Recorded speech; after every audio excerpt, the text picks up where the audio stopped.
কি আর বলবো তোমাদের সাথে দুঃখের কথা, এই যে দেখো কন্টেন্ট ক্রিয়েটর হইতে গেলে যে কত কিছু হওয়া লাগে তার কোনো ইয়ত্তা নাই। মনে করো রাজমিস্ত্রি, কাঠ মিস্ত্রি, রং মিস্ত্রি থেকে শুরু করে যত ধরনের মিস্ত্রি আছে তোমাকে সেটা হইতে হবে। কারণ এই যে আজকে আমার এই গ্রিলটা একটু জানালার গ্রিলের জন্য, তো মনে করো যার রং মিস্ত্রি আনা যায় না, কি আর করবো, আমি নিজেই শুরু করে দিলাম। আর তাছাড়া বেশি দিন হয়নি এখানে রং করছে, তারপরেও দেখ কয়েকদিনের মধ্যে দেখো কি একটা অবস্থা, একদম নষ্ট হয়ে গেছে। তাই আমি ভালো করে ভাবলাম যে নিজেই করবো, আর রং মিস্ত্রির উপর ভরসা করবো না, ভালো করে ঘুষা মাজ্জা এই যে দেখো গ্রিলটাতে সুন্দর করে রং করতেছি। গ্রিলের কালারটা একদম ধবধবে হয়, থিমের মধ্যে থাকলে কিন্তু অনেক সুন্দর লাগে। তোমাদের সাথে আরেকটা জিনিস শেয়ার করবো, এই যে নুডলসগুলো খাও তোমরা, এই নুডলসের কুট্টাগুলা ফেলে দিবা না, এগুলো কিন্তু অনেক কাজের। এই কুট্টাগুলাকে এই যে আমি হচ্ছে এখানে ড্রেনেজ সিস্টেম করে দিচ্ছি, করে দিয়ে এখানে হচ্ছে আমি সুন্দর একটা গাছ লাগিয়ে দিব। সেই গাছটি লাগানোর পর তোমাদেরকে দেখাবো কেমন লাগতেছে।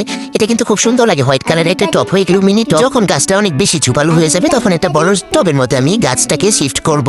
গাছটা লাগানো শেষ করে আমি এই টপটাকে একটু ডেকোরেশন করে নিচ্ছি। এখানে আমি ক্লে দিয়ে টপটাকে ডেকোরেশন করছি। তোমরা চাইলে এখানে কালার করতে পারো, বিভিন্ন ধরনের পেইন্টিং করতে পারো। আমার হাতে বেশি সময় ছিল না, তাই তাড়াহুড়ো করে ক্লে দিয়ে কোনো রকম ডেকোরেশন করে নিচ্ছি। আর এখানে আমি কিন্তু ক্লেটা আঠা দিয়ে লাগাচ্ছি, আঠা বা গাম দিয়ে লাগিয়ে নিবা, নাহলে কিন্তু ক্লেগুলো পড়ে যাবে। তো এই তো আমার ডেকোরেশন করা শেষ।